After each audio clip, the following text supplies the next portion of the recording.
اور دوسرا الحمدللہ ہماری اس مسجد میں 7 بچوں نے نازلہ قرآن پاک مکمل کیا ہے، اس کا یہ مبارک موقع ہے، اس موقع پر ہم نے اس محفل کو رکھا ہے۔ تو میرے محترم بھائی اور دوستو، قرآن یقیناً عظیم الشان کتاب ہے، جس نے بھی اس کو اپنے سینے سے لگایا ہے اللہ تعالیٰ نے اسے بھی بلند کر دیا ہے۔ تو اے مسلمانوں، بلند ہونا چاہتے ہو، وہ معزز تھے زمانے میں مسلمان ہو کر، ہم خوار ہوئے تارک قرآن ہو کر۔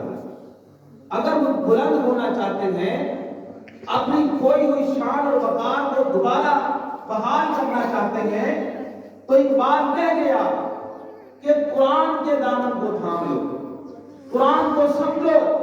قرآن کسی سے سمجھوتا نہیں کرتا، قرآن شرک اور کفر کے محلات کو توڑ کے رکھ دیتا ہے۔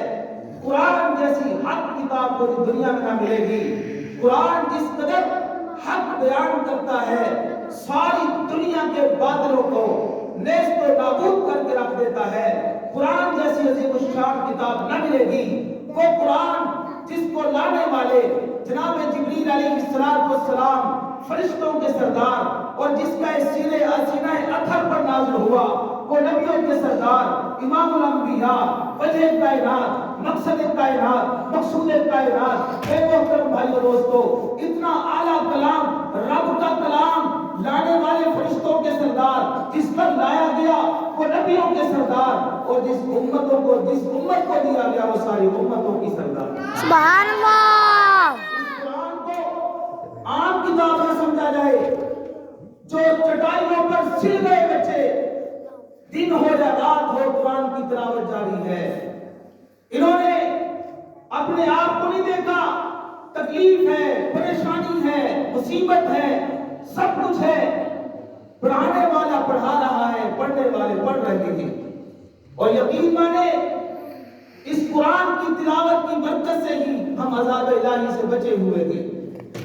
ورنہ اس امت میں کون سا گناہ ہے جو نہیں ہو رہا، کون سی نافرمانی جو ہم نہیں کر رہے، دھوکہ ہم دے رہے ہیں، دو نمبری ہمارے اندر موجود ہے۔ سارے وہ گناہ جو پہلی امتیں کیا کرتی تھی، یہ امت بھی کر رہی ہے۔ تو احسان مانو ان کا، جو رب کا قرآن معصوم زبانوں کے ساتھ صبح صبح فجر کی اذانوں سے پہلے پڑھنا شروع کرتے ہیں، اور عشاء کی اذانوں کے بعد تک یہ قرآن کی تلاوت جاری رہتی ہے۔ ہمارا گناہ ہوتا ہے، ہم اپنے گناہوں کی وجہ سے عذاب الہی کو دعوت دیتے ہیں، اور یہ معصوم بچے اپنے قرآن کی تلاوت کی برکت سے ہمیں عذاب الہی سے بچا لیتے ہیں۔ اب میں محفل کو آگے بڑھاتے ہوئے اپنے معزز مہمان حضرت مولانا محمد شعبان صدیقی صاحب کو دعوت دیتا ہوں کہ وہ مائک پر تشریف لائیں اور آپ کے سامنے نعت کلام پیش فرمائیں۔ حضرت مولانا محمد شعبان صدیقی صاحب۔